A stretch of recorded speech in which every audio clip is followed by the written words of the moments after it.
Eso es, voy a pedirle a los niños que vayan a su clase y nosotros nos vamos a quedar aquí para la segunda parte, que será la enseñanza de la palabra de Dios. Acompáñenme por favor a Gálatas capítulo 3 y el versículo 1. Vamos a estar esta mañana en un solo versículo, como me gusta. Gálatas capítulo 3, versículo 1. Siempre que tengo la oportunidad de predicar versículo a versículo, para mí es mucho más enriquecedor, más edificante, pero a veces las temáticas no se agarran en un solo versículo, así que tengo que agarrar varios. Pero esta vez el Señor me ha permitido encontrar en un solo versículo un tema completo para la predicación de esta mañana. Esta mañana la enseñanza tiene por título Una congregación hechizada. Una congregación hechizada. Vamos a estar en Gálatas capítulo 3, iniciando capítulo, y vamos a estar en el versículo 1. Dice así: oh Gálatas insensatos, ¿quién os fascinó para no obedecer a la verdad? A vosotros, ante cuyos ojos Jesucristo fue ya presentado claramente entre vosotros como crucificado. Voy a pedirle que cierre sus ojos, incline su rostro y vamos a orar. Señor de los cielos, en tu nombre estamos congregados esta mañana. Por los méritos de Cristo y con la dirección del Espíritu Santo queremos abordar tu palabra. Te queremos pedir que nos hables a través de ella, que me utilices a mí, indigno de tu palabra, Señor, indigno de tu llamado, indigno de tu ministerio. Pero Señor, me has tenido por fiel y aquí estamos presentándonos delante de ti para que tu iglesia escuche de tu parte lo que tienes que decir. Solo queremos ser fieles a lo que ella describe en cada palabra, Señor. Ayúdanos para comprender, pero también para inclinar nuestro corazón, para que tú humilles esta mañana nuestro orgullo y nos enseñes que sobre todas las cosas tú estás. Guárdanos de nosotros mismos, de nuestra propia prudencia y llévanos a meditar en esta tu palabra para poder, Señor, llegar a un poco más de conocimiento de quién eres tú. Bendice la enseñanza esta mañana, abre el corazón de los oyentes, elimina toda distracción y quizás si hay cansancio o sueño. Padre, fortalece a los hermanos que están en esta condición en esta mañana, porque sabemos que pasamos por dificultades, quizás temas de salud, lo que sea, que nos pueda desenfocar esta mañana de lo que tú nos quieres decir. Llévalo, Señor, y permítenos estar atentos al 100%. En tu nombre oramos, en los méritos de Cristo. Amén. Como bien sabemos, las iglesias de Galacia habían comenzado muy bien, ¿cierto? El mismo apóstol Pablo fundó las iglesias y dejó en ellas una base suficientemente firme para mantenerse en el tiempo, enseñando y aprendiendo lo que la escritura dice. Tenga en cuenta también que los Gálatas no tienen la escritura completa como nosotros la tenemos ahora. Para ellos fue un poco más difícil de comprender cosas que luego vinieron y nosotros entendemos porque tenemos la escritura completa, pero para ellos faltaba, ¿cierto? Tenían el Antiguo Testamento y quizás alguna parte de manuscritos de los evangelios, pero eso no creo que sea un gran aporte a la teología del momento, ¿cierto? Sin embargo, tenían a los maestros que escribieron la escritura y eso para nosotros es también una desventaja porque ellos tuvieron al apóstol Pablo ahí presente enseñando. Él fue quien fundó y claramente la doctrina que implantó en las iglesias era la doctrina correcta, la doctrina de Cristo. Una doctrina que desde el principio hasta el día de hoy se sigue manteniendo vigente y sigue la misma línea, no se corta, no ha sido distorsionada en ninguna manera, sino que sigue siendo la misma sana doctrina limpia que los apóstoles enseñaron. Pero desafortunadamente, como hoy en el principio de la iglesia, después de que los creyentes vienen a Jesús para experimentar la fe y la obra del Espíritu Santo, empezó a ocurrir algo grave, y es que falsos maestros se introducen en las iglesias y empiezan a enseñar cosas que la Biblia no dice. Lo más desafortunado es que hay oídos que se prestan para escuchar palabras que la Biblia no dice y mensajes que la Biblia no declara. Aquí en la iglesia de Galacia, o en las iglesias de Galacia, está ocurriendo algo terrible. Que después de creer en Jesús, después de experimentar el Espíritu Santo en sus vidas, después de ver una iglesia creciente, ellos no están abandonando la religión, no están abandonando la moralidad, de hecho ni están abandonando la iglesia, pero lo terrible de lo que está pasando aquí es que están abandonando a Cristo.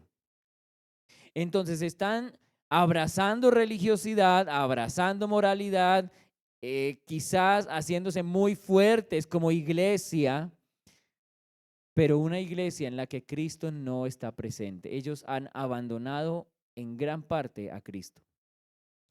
Y ese es precisamente el peligro más grande para una congregación. No es que una congregación de la noche a la mañana o de un tiempo para acá se vuelva atea. No sé si usted conoce alguna iglesia cristiana que después de haber seguido a Cristo luego digan, no, ahora somos ateos. Creo que no existe un caso como ese, porque ese realmente no es el peligro de una congregación, ese no es el peligro más grande, sino que empiece a sustituir la gracia de Dios por cualquier otra cosa. Ese es el peligro grave. Toda la carta a los Gálatas gira alrededor de una gran verdad, y la gran verdad es que el hombre es justificado únicamente por la fe en Jesucristo y no por las obras de la ley, como lo vimos el domingo pasado. Recuerde que en la serie completa del libro de los Gálatas se llama el Evangelio de la Gracia, porque lo que Pablo va a volver a enseñar y a tener que recordarle a todos los oyentes en Galacia es que la salvación, la justificación y la santificación solamente es por gracia, por medio de la fe. No hay obras que sustenten o que complementen la salvación de los creyentes. Pablo ha demostrado esto desde el capítulo 1 al defender el origen divino del Evangelio. ¿Se acuerdan? Estamos haciendo un pequeño repaso para que su mente se refresque y para los que llegan hasta hoy puedan entender el hilo de donde vamos. Entonces Pablo en el primer capítulo defiende el origen del Evangelio, porque al atacar el Evangelio están desacreditando al mensajero del Evangelio y también al origen del Evangelio, que es Dios. Entonces, si desacredito a Dios, desacredito a Pablo, y si desacredito a Pablo, las iglesias de Galacia no existen, son falsas. Pero Pablo declara y lo deja bien clarito. Él dice, si Dios es el diseñador del Evangelio, si el mensaje que yo predico es lo que Dios me dijo que predicara, de tal manera, entonces el Evangelio de gracia es superior al Evangelio de obras que ustedes están intentando implementar aquí. Luego en el capítulo 2 se establece la doctrina fundamental, la primera que vimos, que dijimos hace 8 días, que es una doctrina que va a cubrir bastante campo en este relato de la carta a los Gálatas. Y es que la justificación es por la fe, ¿cierto? Que justificación no es que una persona es justa y por eso se salva, sino que el justo imputa sobre una persona injusta su justicia, discúlpeme la palabra redundante, y sobre esa persona que es completamente culpable, Dios declara inocencia al ver la justicia de Cristo sobre él. Eso es justificar. Sabiendo que el hombre no es justificado por las obras de la ley, sino por la fe de Jesucristo. Eso estamos en el versículo 16 del capítulo 2. Pero ahora, al comenzar el capítulo 3, Pablo deja momentáneamente la argumentación teológica para hablar como un pastor, para hacer uso de su corazón pastoral y confrontar directamente a la congregación. Él ya no va a discutir, él ya no va a confrontar. Recuerde que el capítulo 2 fue un capítulo fuerte, fue un episodio duro de la vida del apóstol Pablo, donde tuvo que confrontar y parar al apóstol Pedro y a Bernabé y a otros que estaban intentando vivir de una manera hipócrita, comiendo con los judíos, pero luego diciendo, no, lo de los judíos no está bien, y lo de los gentiles cuando comía con los judíos tampoco está bien. Entonces se acomodaban de acuerdo a la situación, y Pablo tiene que frenar y pararse y decirles, no es ese el evangelio que venimos predicando. ¿Quién te dijo que por no comer algo vas a ser más justo? ¿Quién te dijo que por dejar de juntarte con los gentiles cuando estás con los judíos vas a verte mejor delante de Dios?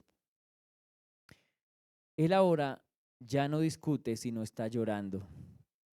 Está confrontado, su corazón se duele. Él está despertando a una congregación que ha sido hechizada.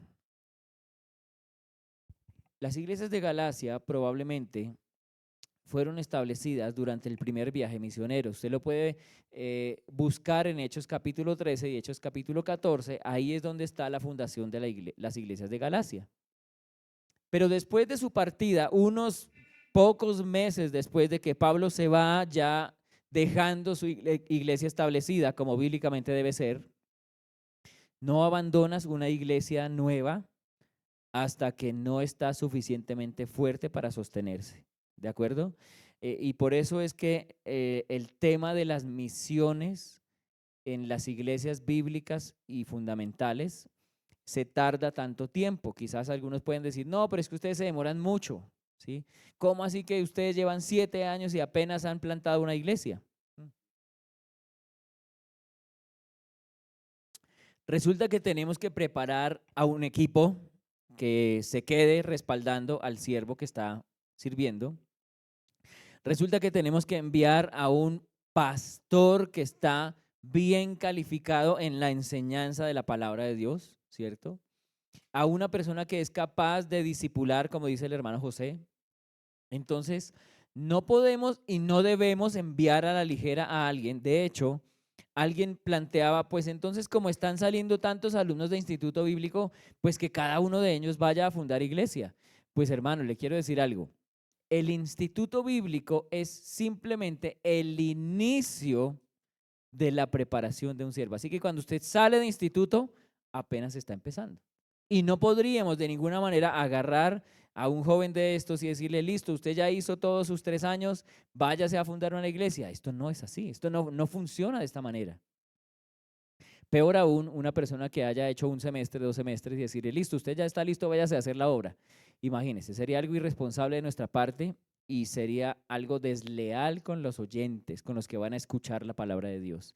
Entonces, si quiere servir al Señor, usted, hermano, tiene que dedicarse y pasar por un proceso en el que Dios va a ir moldeando su vida, no solamente en el aspecto teológico, sino en el aspecto de su carácter, donde Dios va a tener que transformar muchas de las cosas que usted veía como malas y luego las va a ver como buenas, y antes veía buenas y ahora las va a ver malas. Dios va a tener que transformar su carácter y Dios va a tener que enseñarle a través de las situaciones de la vida y del ejercicio del ministerio dentro de su iglesia local para que luego vaya a hacerlo en otro lado.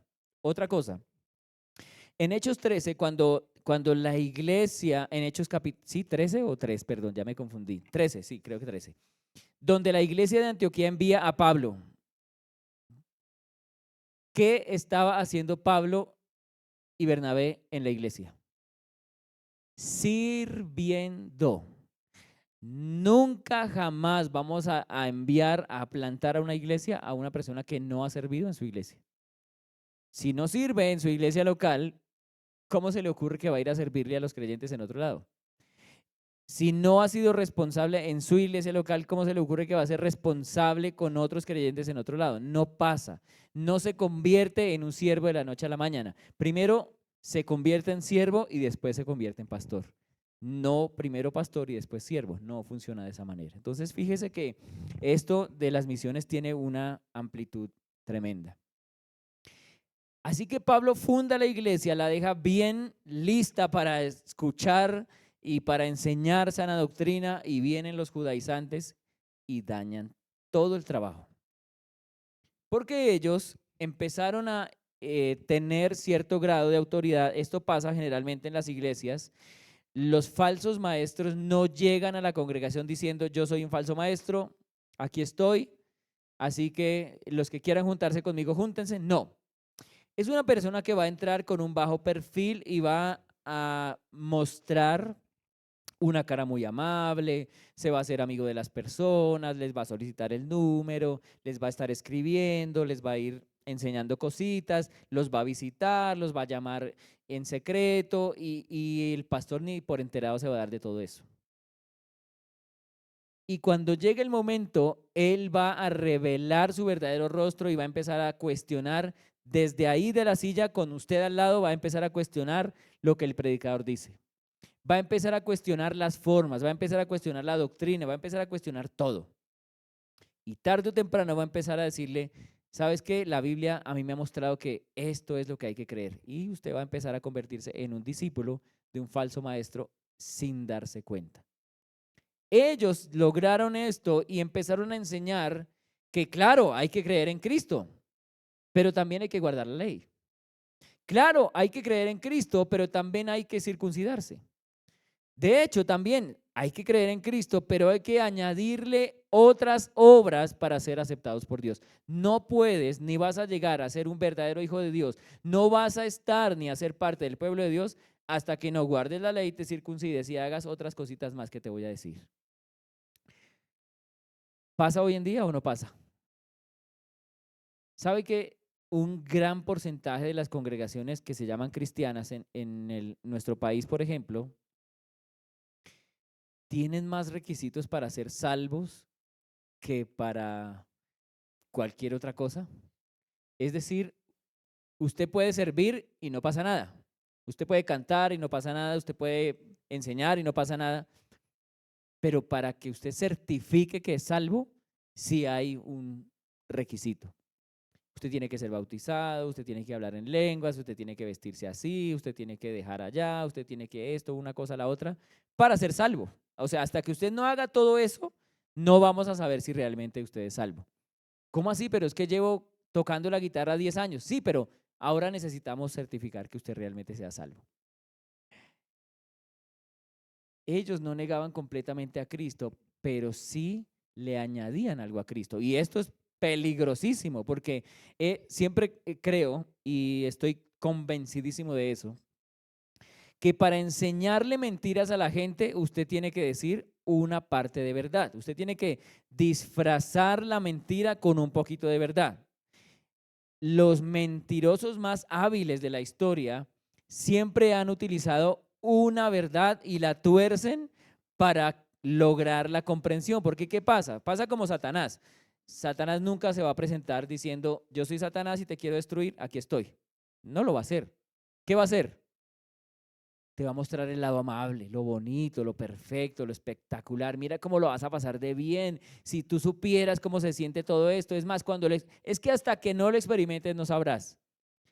Y una vez que uno lo experimenta y sale de eso, derrotado, destruido y pisoteado, dice, ¿para qué me metí? Y entonces Satanás le va a decir, ay, qué pena, no leíste la letra pequeña, ay, qué pena contigo. Eso es lo que va a pasar. Él nunca se va a presentar así. Así que estos judaizantes tampoco negaban completamente a Cristo, pero sí le añadían algo. Y cuando se añade a Cristo algo, se destruye el evangelio. Si usted le añade a la obra de Cristo cualquier cosa que sea para salvar, se destruye el poder, la eficacia y el alcance del evangelio. Vamos a utilizar 3 palabras en las cuales vamos a meditar esta mañana y quizás no sé si vamos a alcanzar a meditar en las 3, pero la primera palabra es insensatez. Si usted se fija en el versículo, dice, oh Gálatas, y les da el calificativo. ¿Cuál es? Insensatos. La palabra griega aquí es una palabra que proviene de un instinto de negación y de una mente, es decir, la mente que niega. Una mente insensata es una mente que niega algo que sabe que es verdad, pero sin embargo se empecina en negarlo a todo costo, a muerte.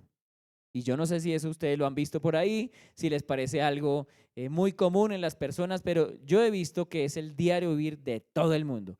Saben cuáles son las verdades en ciertos asuntos, pero a pesar de eso, se niegan a creerlo y dicen, es que no puedo creer que eso sea así. Pues literalmente una persona insensata es una persona sin entendimiento, una persona sin percepción espiritual, es una persona que es incapaz de razonar correctamente porque aun cuando ve la verdad y la comprueba, la niega. Esa es una persona insensata. No está hablando aquí de una persona que le falta inteligencia, porque eso es algo que tenemos que separar. No es una persona estúpida, ¿cierto? Es una persona que es bastante inteligente, pero como no tiene suficiente discernimiento espiritual, es incapaz de razonar correctamente. Los Gálatas eran inteligentes, pero lo que habían perdido era discernimiento espiritual. Miren lo que dice Lucas 24:25. Por favor, alguien que vaya por allá rápidamente. Lucas 24:25, ¿qué dice? Entonces les dijo, oh insensatos y tardos de corazón para creer todo lo que los profetas han. ¿A quién le está hablando y quién habla? Jesús hablándole a quiénes? A los que van camino de Maús. Y les está diciendo, ustedes no pueden ver lo que está ni siquiera aquí enfrente de ustedes. ¿No le ha pasado que usted conoce a alguien que está viendo una verdad y usted se la demuestra con todos los argumentos y usted le tiene las pruebas y aún así dice, no, pero es que yo no creo? No, es que de verdad, no, es que no le puedo creer. Es más, si quiere, grábemelo en piedras, no le voy a creer. Ese es la persona insensata. Y este hombre, Pablo, está diciéndole insensatos a los Gálatas, que de la misma manera que estos hombres eran tardos de corazón para creer.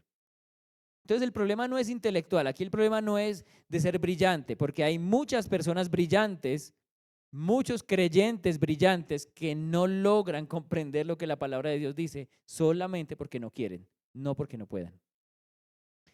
El problema es espiritual, ellos saben la verdad, pero dejaron de pensar conforme a ella. Cuando empiezas a hacer de tus argumentos la mayor fortaleza, dejas que la Biblia se convierta en algo débil para convencer tu mente y tu corazón. Eso siempre pasa. Y esto es una insensatez deliberada, es decir, yo decido ser insensato a voluntad. El contexto del pasaje que está en el capítulo 2 cambia un poquitico el significado, porque Pablo acaba de enseñar 3 veces que la justificación es por la fe. Por eso, cuando los llama insensatos, no significa que ellos ignoran la verdad, sino que la conocen, pero aún conociéndola están actuando en contra de la verdad. Eso es ser insensato.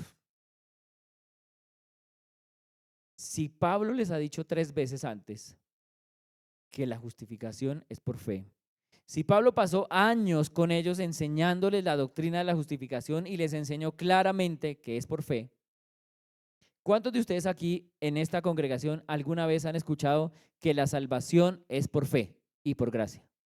Levanten la mano, yo solo quiero saber.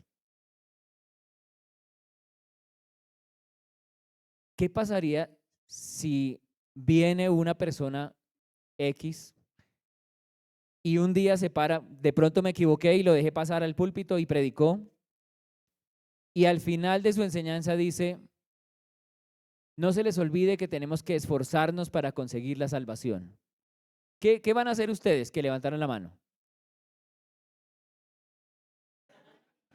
Eso que estoy escuchando es lo que debería pasar. No, ¿cómo así? Espérate, ¿sabe por qué? Porque ustedes están preparados, saben la verdad. La doctrina bíblica ha sido depositada en su mente y ha bajado a su corazón, y ahora ustedes entienden, fácilmente pueden discernir quién dice la verdad y quién dice mentiras. Pero ¿qué pasaría si alguno de ustedes decide creer en eso que ese hombre dice al final? ¿Cómo tendría yo que decirle? ¿Cómo es posible que llevas tanto tiempo conociendo la verdad y me vas a salir con ese cuento de que te vas a esforzar para ser salvo? De que no sabes si a la final, solo Dios sabe si me voy a salvar o no, imagínese. No, tú tienes que saber hoy, tienes que estar completamente seguro cuál es el destino eterno que te espera hoy. No puedes ir a la casualidad. Dios no es un Dios de azar. Él es un Dios que salva y cuando salva lo hace 100% seguro. Así que si te promete que todo aquel que cree será ¿qué? Y lo va a cumplir. Es posible conocer la doctrina correcta y vivir como si fuera falsa. Es posible cantar y predicar acerca de la gracia y vivir bajo la esclavitud, la inseguridad, la duda y el miedo. Y ese miedo es un miedo que se pregunta constantemente, ¿qué tal y yo no sea salvo por? Yo sé que para muchos de nosotros en algún momento de la vida ha llegado esa pregunta. ¿Qué tal y yo no sea salvo? ¿Qué tal? ¿Será que yo sí de verdad soy salvo? Porque quizás en tu vida has empezado a experimentar una u otra situación que te hace dudar y decir como, es que no me estoy comportando como un verdadero creyente. ¿Será que realmente yo soy salvo? Y está bien que hagas esa evaluación. Lo que está mal es que eso se convierta en una práctica diaria. No, es que yo creo que yo no soy salvo. Y por la noche, no, sí, ya estoy seguro. Y por la mañana, no, otra vez, yo creo que no. Eso quiere decir que no has entendido el evangelio de la justificación. Porque resulta que es posible afirmar que Cristo salva, justifica y santifica y continuamente intentar salvarse a uno mismo o condicionar la salvación a estándares inalcanzables. Yo no sé si a usted alguna vez alguien le hizo ver la salvación así. Es que eso, la verdad es que eso para que alguien llegue a ser salvo, no, eso está como complicadísimo. Pues la palabra de Dios dice otra cosa. No podemos elevar la salvación a estándares inalcanzables para algunos donde brilla de alguna manera la exclusividad para otros. Es decir, podría ser que alguien que piensa en salvarse a sí mismo eleva la salvación a tal punto que él se sentiría exclusivo cuando ya está seguro que es salvo. Y yo conozco muchas personas que sienten que son exclusivos porque son salvos. Y es como nosotros aquí y ustedes. Algún día tendrás la capacidad de comprender lo que yo comprendo para ser salvo realmente. Y eso se mueve aún dentro de iglesias de sana doctrina. Triste, no podríamos jamás de ninguna manera suprimir el alcance y la efectividad de la salvación de Cristo para decir solamente algunos pocos. Cuando la palabra de Dios dice que no hay que hacer ningún esfuerzo, nadie se la ganó. Muchos creyentes viven agotados porque después de ser justificados por fe, intentan mantenerse aceptos delante de Dios por sus propios méritos. Es decir, santificarse o completar la justificación por obras. Viven agotados por tantas voces que hablan acerca de los mismos temas con la palabra de Dios y esto hace que su fe se desgaste. Siembran dudas en su mente y no disfrutan de la salvación ni la comparten con otros. Ese justamente es el hechizo que Satanás aplica sobre los creyentes, hacerlos dudar de su completa y perfecta salvación. Tenga cuidado, no permita que Satanás le diga al oído que usted no es un hijo de Dios, cuando usted sí lo es. Porque sabe, cuando usted no es un hijo de Dios, Satanás no le va a decir eso al oído. Él no le va a decir, es que usted como que no es un hijo de Dios. No, él no necesita meterse con alguien que le pertenece. Él necesita meterse con los que no le pertenecen, con los que se salieron de su control. A ellos es a los que va a bombardear, a los que va a hostigar, a los que va a perseguir. Y les va a tratar de convencer de que no son hijos de Dios y que mejor se aparte. Mejor váyase de esa iglesia, mejor no vuelva a leer la Biblia. Eso ni para qué ora. Usted ni siquiera será un creyente. Eso es lo que Satanás quiere convencernos. Y creyentes que se han dejado hechizar de esa manera viven pensando, Dios me ama más cuando yo obedezco. ¿Sabes que Dios no te ama condicionalmente ni dependiendo de cuánto le obedeces? Él te ama porque te ama. Otros piensan, Dios me ama un poco menos cuando fracaso, cuando le fallo. Dios no te ama menos. Dios no te ama más. Dios simplemente te ama. Y el amor de Dios es perfecto, completo. Dios me acepta mis berrinches porque doy mucho. Dios me ama más cuando sirvo más. Esos engaños pueden llegar a tu mente y hacerte creer que finalmente la salvación no estaba completa hasta que yo hice esto. Hermano, cuidado con eso. El Evangelio lo que declara es que Dios te aceptó completamente en Cristo. La obediencia, la sujeción y los cambios visibles solamente ocurrirán como fruto de la salvación, no son la causa. ¿Me entienden? Usted no empieza a ser aceptado por Cristo porque usted se empezó a portar bien. No, usted se empieza a portar bien porque usted fue aceptado por Cristo. Usted no se sujeta y obedece a Dios para ser aceptado por Cristo. Usted se sujeta y obedece a Dios porque fue aceptado por Cristo. Imagine un hombre rescatado del océano, se está ahogando. Un barco lo recoge cuando está muriendo y ya está seguro, ya está a bordo del barco. Pero de repente él empieza a lanzar cubos de agua dentro del barco y luego fuera del barco, pensando que así va a estar más seguro de su rescate. ¿Le parece que eso es una decisión inteligente? Después de haber ya estado en el barco, empezar a pensar, bueno, si pongo un poco de agua aquí adentro y después la saco, van a pensar que yo me salvé. ¿Le parece que eso es inteligente de alguna manera, sensato? Esto es justamente lo que hacemos cuando intentamos añadir obras a la gracia.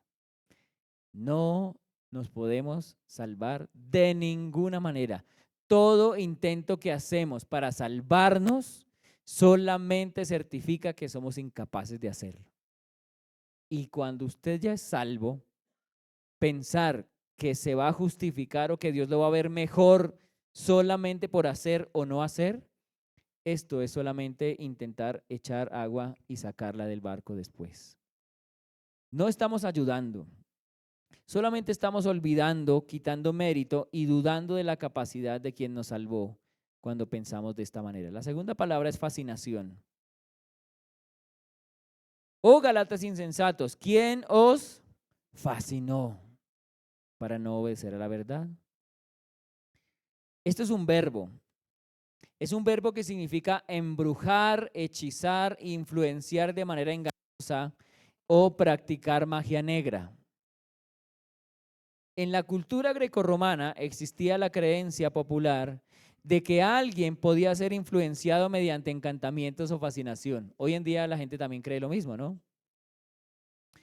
Pablo usa esa imagen para mostrar algo muy impactante.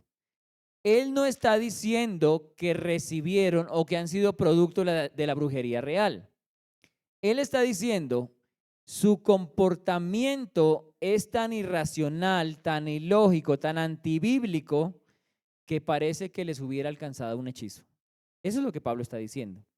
Porque la palabra fascinar es eso, hechizar. Por eso la iglesia de los Gálatas es una iglesia hechizada. Fíjese que la pregunta aquí no es qué los fascinó, sino quién. Los judaizantes, con su mal entendimiento de la elección, los falsos maestros, los predicadores que añadían requisitos humanos al evangelio, les convencieron de que era necesario algo más que Cristo. Él pregunta quién, porque detrás de todo error doctrinal siempre hay alguien propagándolo. Siempre. No es algo que sucede por arte de magia. No es como, no, es que estaba en esta situación y ahí, yo estaba ahí sentado y de repente ahí empezaron a pasar las cosas. Ahí empecé a pensar diferente. No.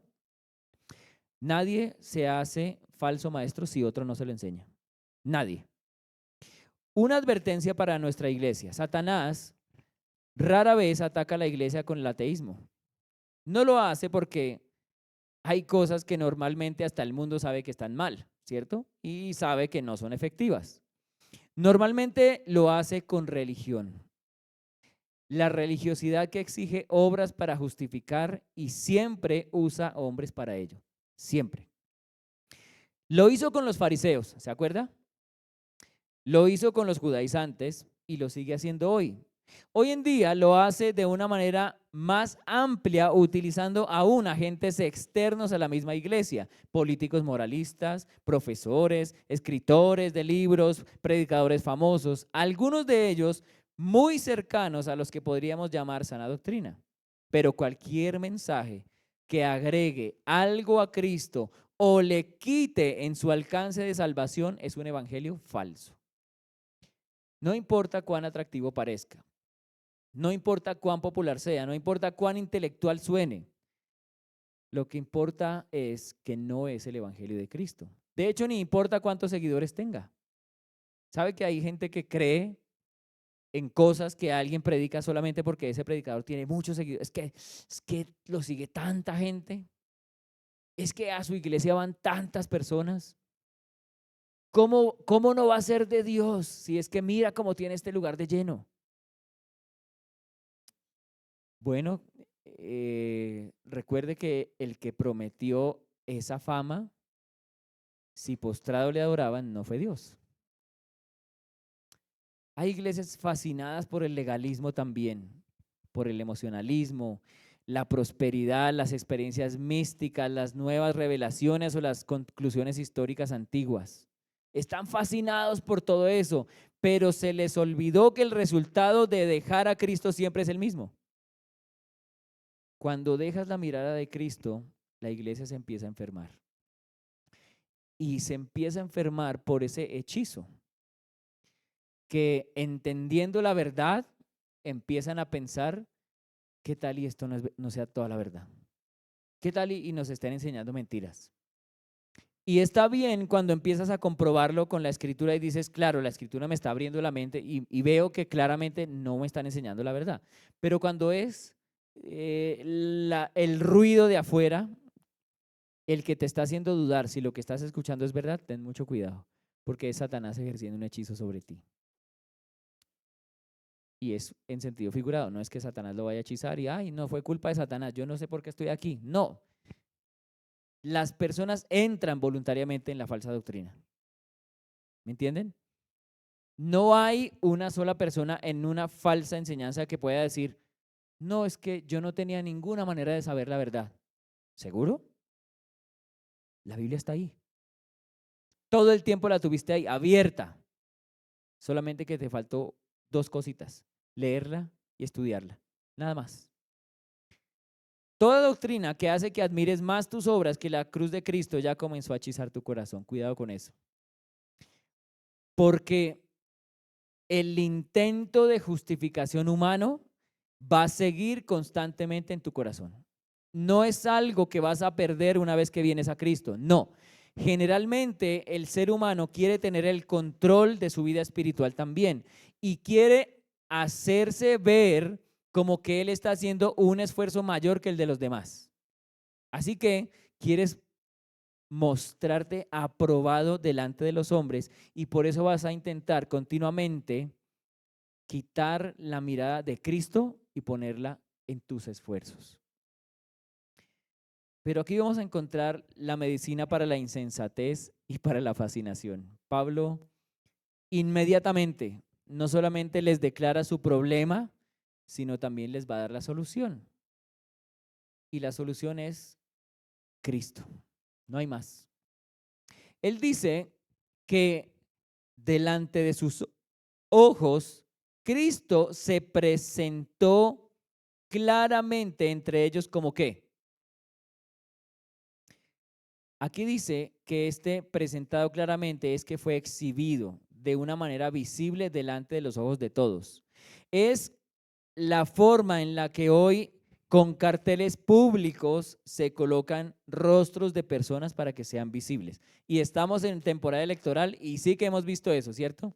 Ya usted sabe, solamente desde lejos usted ve como los colores del cartel y usted ya sabe a cuál de los dos candidatos se refiere, ¿cierto? Uno ya sabe porque ve los colorcitos y ya los identifica. De esa misma manera, Cristo fue plenamente identificado frente a los Gálatas. Porque Pablo les predicó de una forma tan clara que es como si ellos hubieran visto la cruz con sus propios ojos. Así que conocían el sacrificio de Cristo de una manera tan fiel que no podían negar que ese Cristo que fue crucificado lo hizo solamente por ellos y que además era la única manera en la que podían ser salvos. Ese crucificado es una acción completa. ¿Por qué les digo que es una acción completa? Porque cuando pensamos en la justificación por obras, quiere decir que lo que ellos enseñaban podría ser cierto, es decir, tengo que creer en Cristo porque Él murió en la cruz por mí, pero tengo que completarlo con mis obras. Pero la crucifixión de Cristo tiene la connotación de completar suficientemente la obra, de satisfacer las necesidades del Padre.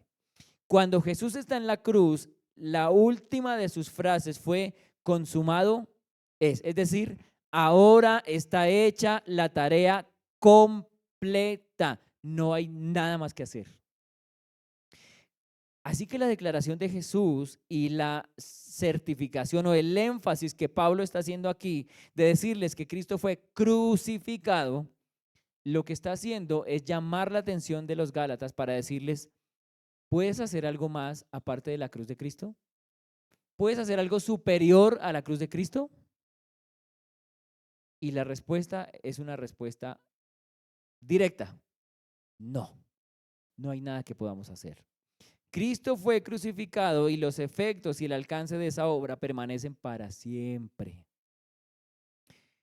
El centro de la carta es Pablo intentando no responder al error con más reglas, porque eso es lo que ya vienen escuchando todo el tiempo, reglas, legalismo. Él no responde con amenazas, sino que de una vez, inmediatamente, fija la intención de los Gálatas al Calvario. Por eso cantábamos, pon tu mirada en Cristo.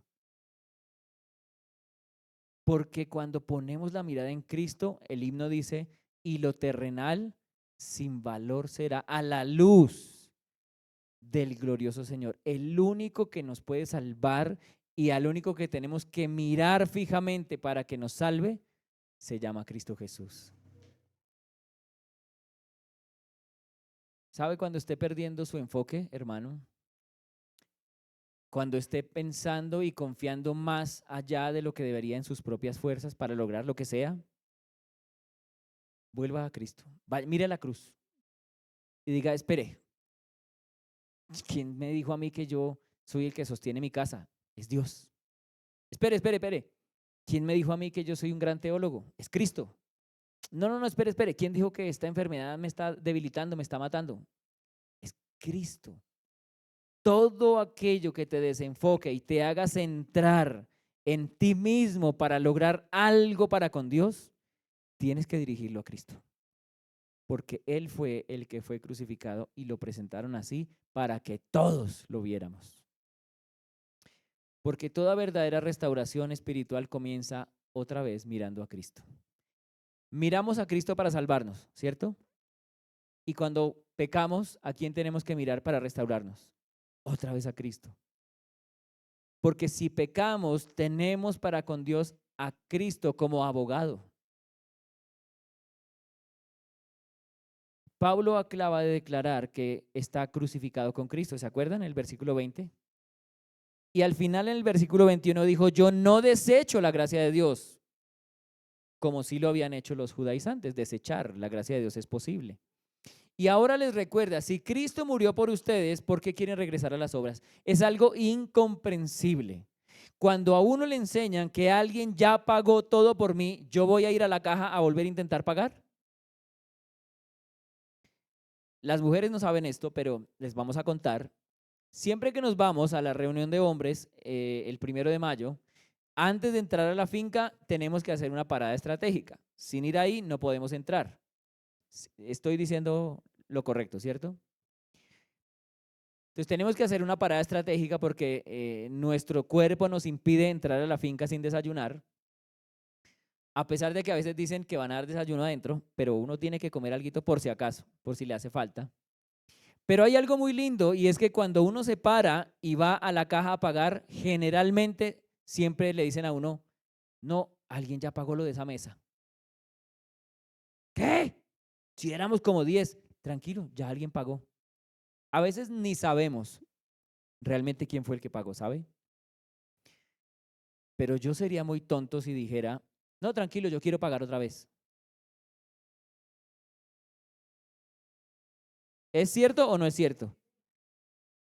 Eso es la insensatez, que estoy viendo la prueba, la factura con un sello que dice cancelado y como un tonto quiero decirle, pero yo quiero volver a pagar.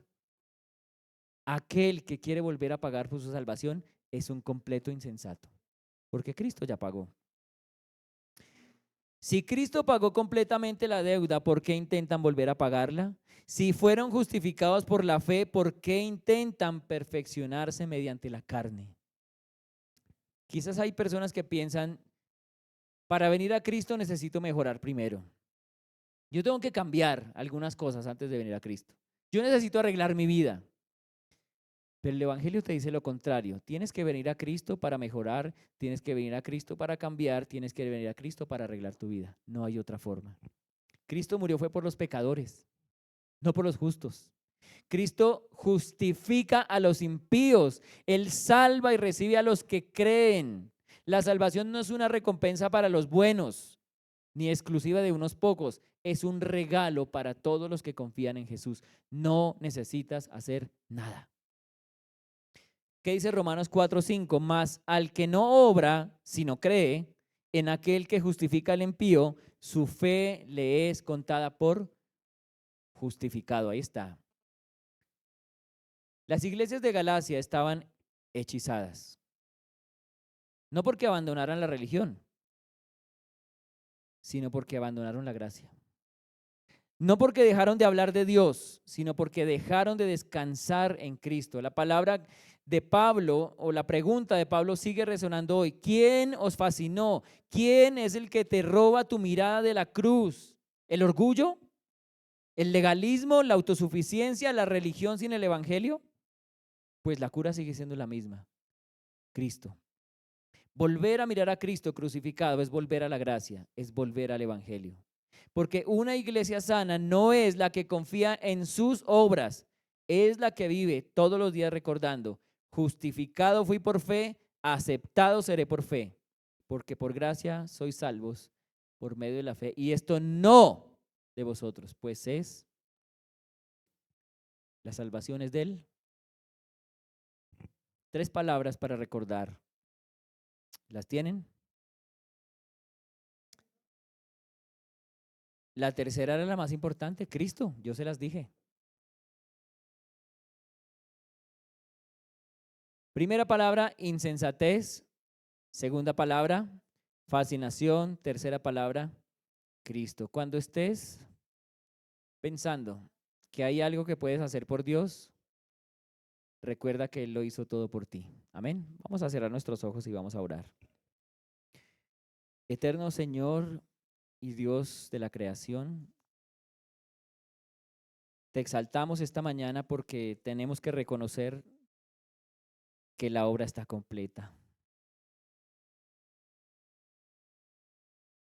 que ya no tenemos nada más que agregar. Y que si hoy hay alguien aquí en este lugar que tiene un anhelo verdadero de buscarte, ya te encontró. Quiero pedirte, Señor, si hay alguien en esta mañana que quiera tomar su decisión de seguirte y servirte hasta el último día de su vida, Señor, convéncelo ahí en su corazón. Si estás aquí esta mañana y dices, yo venía buscando algo y realmente ni sabía exactamente qué era, pero lo encontré. Encontré a Cristo y quiero que Él me salve. Díselo esta mañana, dile, Señor, sálvame. Señor, límpiame, justifícame. Quiero ser tu hijo. Quiero gozar de la libertad y la paz que solamente ofrece tu salvación. No quiero seguir haciendo esfuerzos para verme más aceptado delante de ti porque no hay forma en que lo pueda lograr. No quiero intentar pagar lo que tú ya pagaste. Gracias, Señor, porque a pesar de que nos ves en el futuro, nos salvas. Gracias porque sabías que te íbamos a fallar.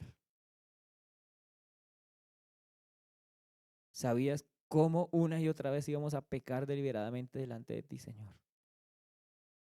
Pero subiste a la cruz y te presentaste delante de todos los hombres para tener la autoridad de mandarle a todos los hombres en todo lugar que se arrepientan y que ya no confíen más en su propia obra. Señor, libéranos de ese hechizo. No nos permitas caer en esa misma fascinación que piensa que se salva por fe, pero se justifica por las obras, porque no es así. Gracias por tu obra perfecta y completa en la cruz del Calvario por nosotros. Haz de nosotros, de esta iglesia local, una iglesia que te ame y te sirva, no para verse mejor delante de ti, sino por lo maravilloso que representa para nosotros la salvación que nos diste. Porque ¿cómo escaparemos nosotros si descuidamos una salvación tan grande? Señor, gracias por tu palabra hoy, gracias por hablarnos. Ha sido un privilegio y un honor leer en la Escritura tremenda bendición de palabras para nosotros hoy. Gracias por el ánimo que nos das, el soporte y la bendición que representa para nosotros y nuestras familias saber que ya no hay nada que hacer porque completo está. En el nombre de Jesús oramos y te damos gracias. Amén. Dios les guarde, mis amados hermanos. Nos vemos el próximo miércoles en reunión casera o el